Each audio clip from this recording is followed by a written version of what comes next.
बताओ हनुमान, अयोध्या में क्या देखा आपने? प्रतीक्षा, अपने भगवान के दर्शन की प्रतीक्षा। परंतु अब ये प्रतीक्षा निराशा का रूप ले रही है। प्रजा का उत्साह, हर सुख, सब कुछ छिन चुका है। हमें निराशा के अंधकार में आस का दीप जलाना ही होगा। किंतु हनुमान, हमारी प्रतीक्षा इतनी लंबी क्यों? व्यक्ति चाहे जितना थका हुआ क्यों ना हो, जितना भूखा हो, घर में आने से पहले पवित्र होके सारा मैल बाहर छोड़कर आता है। वैसे ही प्रभु श्री राम और माता सीता को भी अपने मन से युद्ध की पीड़ा, विरह का कष्ट धोना होगा। घर की चिंता लिए वो आज इस अयोध्या में पग नहीं रखेंगे। यहाँ से पूर्व प्रभु को माता का तीर्थ कराना आवश्यक है। भैया, ऐसी परिस्थिति में तीर्थ गए? तीर्थ केवल इसलिए नहीं होते कि दुख में भगवान का सानिध्य मिले, बुरे समय में शक्ति मिले, बल्कि सुख के शुभ आरंभ के लिए, अपने अंतर मन के दर्शन के लिए किया जाता है। बीते हर दुख को भुलाकर एक सुंदर कल के स्वप्न के लिए किया जाता है। नए आरंभ के लिए, ना कि ऊर्जा पाने के लिए किया जाता है। हर उस स्थान पर जहां प्रभु श्री राम ने माता सीता के लिए आंसू बहाए, वो इस सृष्टि पर तीर्थ की उपमा पा चुका है। प्रभु ने वनवास का हर कष्ट जहां पर भुगता, वो तो संतोष प्राप्ति का स्थान बन चुका है। जहां जहां प्रभु ने संतों का सानिध्य किया, हर वो स्थान पवित्रता का पर्याय बन चुका है। महात्मन भरत, अब आप चिंता ना करें। मर्यादा पुरुषोत्तम मेरे प्रभु श्री राम अपने शब्दों से कभी भी विमुख नहीं होते। प्रभु श्री राम अयोध्या आएंगे, अवश्य आएंगे भैया। आज वो अपने सूर्य के तेज से अमावास की रात को प्रकाशमय करेंगे, और आज हम इस अंधकार को उल्लास और आनंद के दीपों से दूर करेंगे भरत भैया। अयोध्या आज सहस्त्र लाखों लाखों छोटे छोटे दीपों से नहाएगी। प्रभु श्री राम आने को हैं। हो तीरथ पति पुनि देखो प्रयागा, निर्घत जन्म कोटि अग भागा। मैं अयोध्या में भैया के बिना प्रवेश नहीं कर सकता। आप सब जाइए और कह दीजिए अयोध्या वासियों से कि दुख की इस घड़ी को सुख में बदल दे। अमावस्या की इस काली रात्रि को दीपों से पूर्णिमा सा तेज दे। कह दीजिए उनसे कि अयोध्या का कल हमारे श्री राम, माता सीता और लक्ष्मण के साथ पुनः पधार रहे हैं।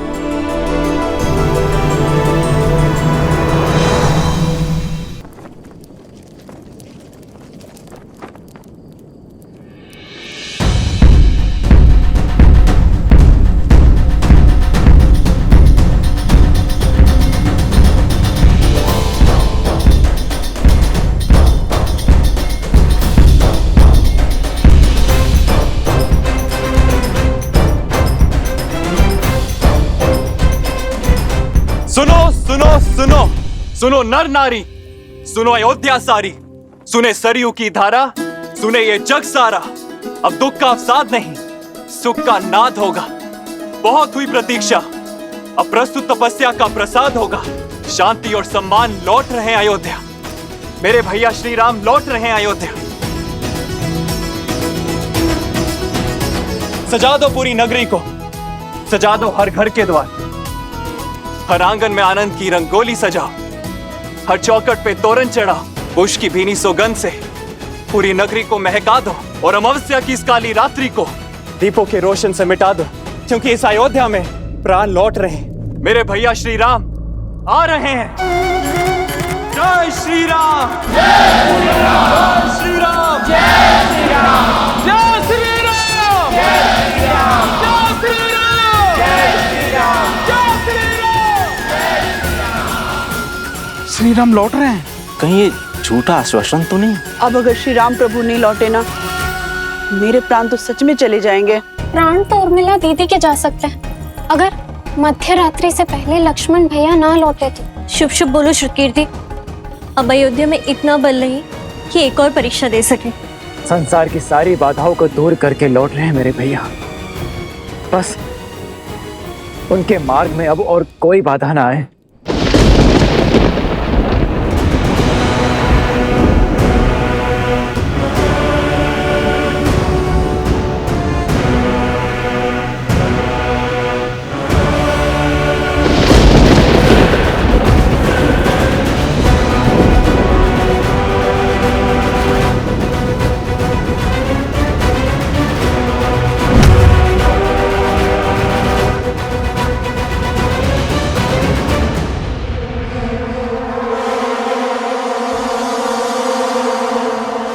कोई जीवन शेष नहीं है यहाँ।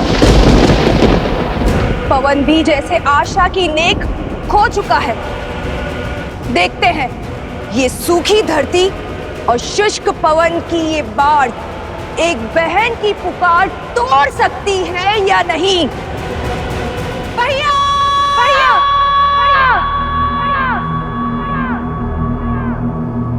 भैया! भैया!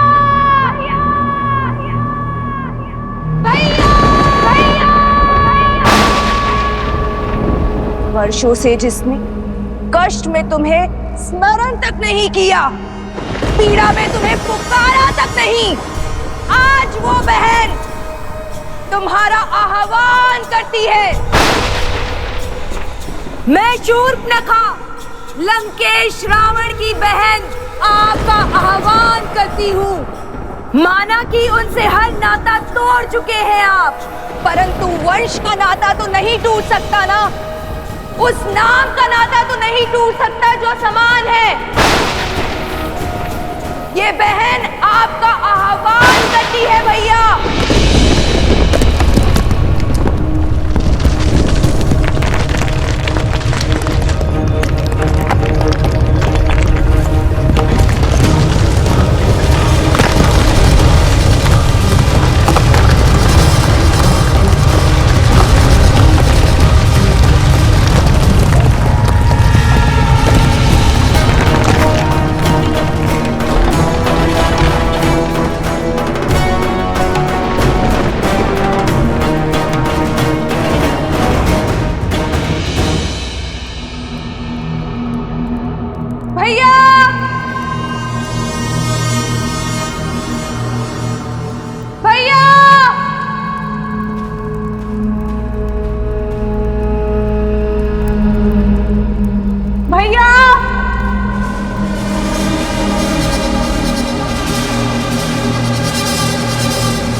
तुम्हारे होने का एहसास है मुझे। मैं जानती हूँ तुम मुझे सुन रहे हो। तो सुनो, हमारे प्रिय भैया रावण, उनका वध हो गया है। चले गए वो जिनका 10 लोगों पे आधिपत्य था, वो जो संसार के स्वामी थे, वो नहीं रहे। और इस दुर्गति की दोषी हम में से ही एक है, हमारा ही रक्त। अब राक्षसों की आशा केवल एक से शेष है, वो तुम हो। बताओ भैया, राक्षसों की शान, उनके सम्मान को तार तार करने वाले को दंड दोगे या नहीं? राक्षसों के भविष्य को तुम्हारी आवश्यकता है भैया। असुरों के कल को तुम्हारी आवश्यकता है। छल से छल्ली कर दिया था उन्होंने भैया को, माया से मारा था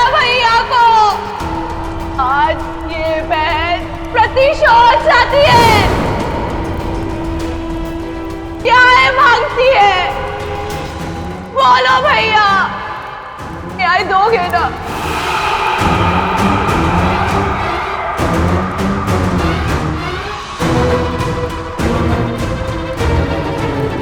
भैया, लंका को ध्वस्त और लंका के सूर्य को अस्त करने वाला वो हमारा नगर छोड़कर उत्तर की ओर जा रहा है भैया,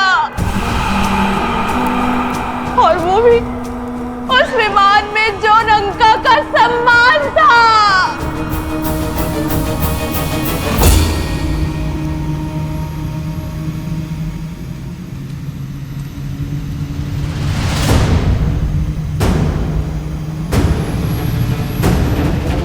पुष्पक, लंकेश का विमान। प्रहार के लिए सज्ज हो जाओ, सज्ज हो जाओ।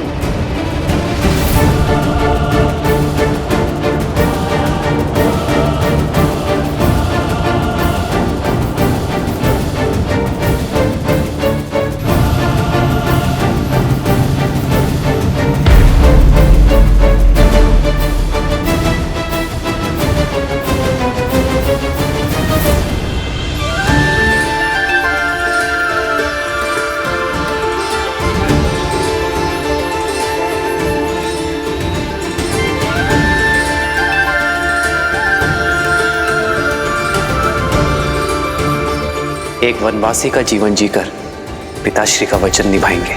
इससे पूर्व अयोध्यावासी खोजते हुए हमें यहाँ आ जाए। हमें गंगा पार करवा दीजिए। श्री रामचंद्र कृपालु भजु मन हरण भव भय दारुणम नव कंज लोचन कंज मुख कर कंज पद कंजारुणम कंदर्प गणित अमित छवि नव नील नीरज सुंदर। प्रभु आप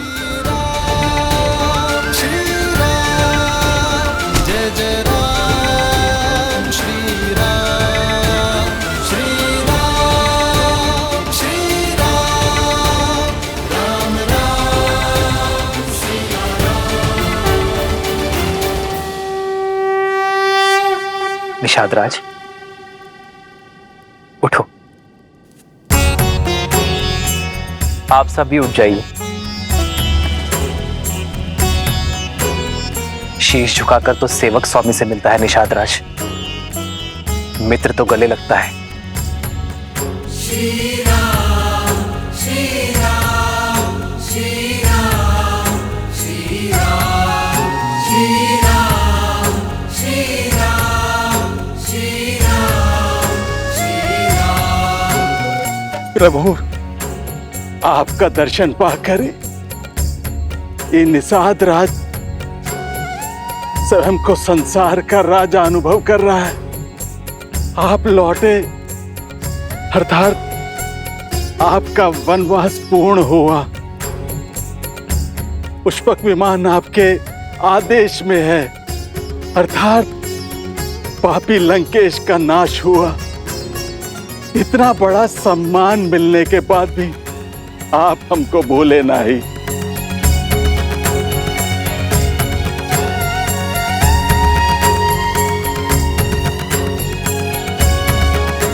कुछ देना ही चाहते हैं तो पुनः दर्शन देने का आश्वासन देके जाइए। महादेव ने चाहा तो यही होगा। अपना वचन निभाने के लिए आप निषाद राज के घर आए। आपने हमारा जीवन तार दिया प्रभु।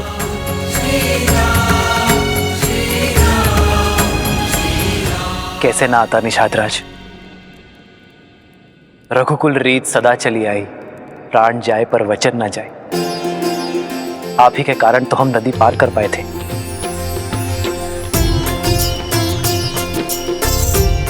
आप ही के कारण तो जीवन का लक्ष्य पाया। यदि आप हार नहीं मिला लौट जाता तो यहाँ का पुण्य कैसे मिलता निषाद राज।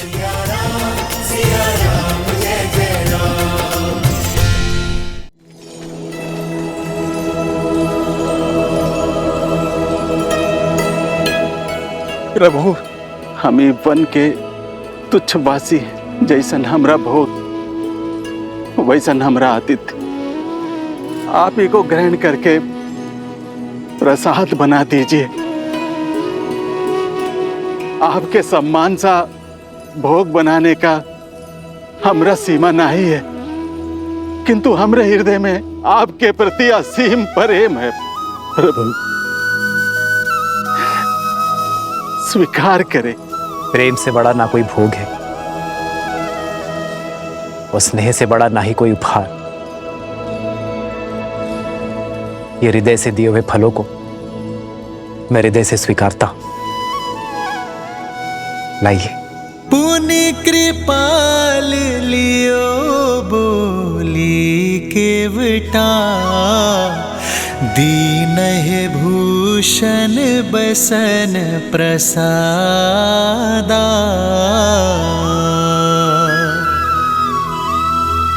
बचन सुनत उपजा सुख भारी, परयु चरण भरि लोचन बारी। आपके साथ और सहायता के लिए कोटि कोटि धन्यवाद। जो हाथ संकट में बड़ा वो सुख में भी साथ रहना चाहिए। इसलिए श्री राम के राज्य अभिषेक का पहला निमंत्रण स्वीकार करें। प्रभु प्रभु, पांव की धूल को माथे का तिलक बना रहे हैं। हम जैसे तुच्छ को अपने राज्याभिषेक में अतिथि बना रहे हैं। आपके समान कोई नहीं, कोई नहीं प्रभु, कोई नहीं।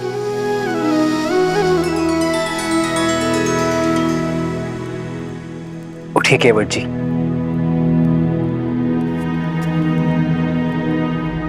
जब सूर्य का प्रकाश राजा और रंक में भेद नहीं करता, जब चंद्रमा की शीतलता उच्च नीच में अंतर नहीं करती, जब प्रकृति का कोई भी अंग समानता की परिभाषा को भंग नहीं करता, तो हम क्यों करें? और वैसे भी दुख के हर क्षण से लेकर सुख के हर क्षण तक जो साथ है वही तो है सच्चा मित्र। आप भी भगवान हैं केवट जी। भगवान तो मनुष्य को भवसागर पार करवाते हैं और आप एक क्लांत पथिक को।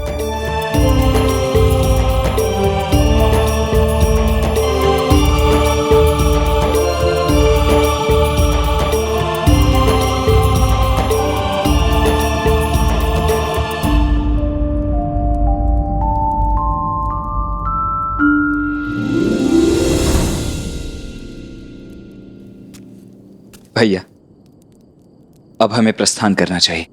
दिन ढलने के साथ साथ अयोध्या वासियों की आस भी ढल रही होगी।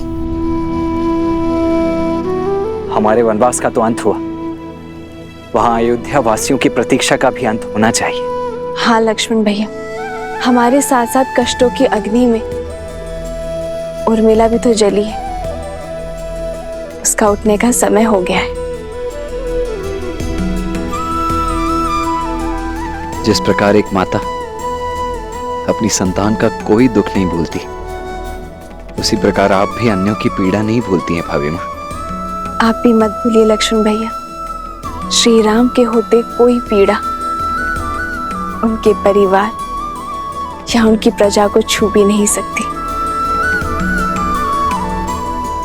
आप विश्वास रखिए, सब शुभ होगा और हम समय से पहुंच जाएंगे।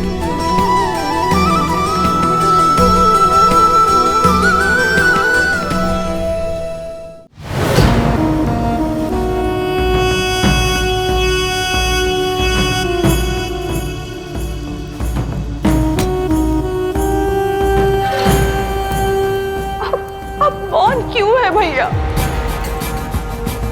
क्या आपको मेरे शब्द सुनाई नहीं दे रहे या समझ में नहीं आ रहे? अपनी जाति परिवार की इतनी बड़ी हानि जानकर भी यूं ही निश्चल रहोगे? जिसने राक्षसों के सिर से रावण रूपी छाव छीनी है, जिसने असुरों के हाथों से लंकेश रूपी ढाल छीनी है। राम की हार ही हमारे भाई का प्रतिशोध होगी भैया, और तुम्हारा प्रहार ही हमारा प्रतिकार होगा।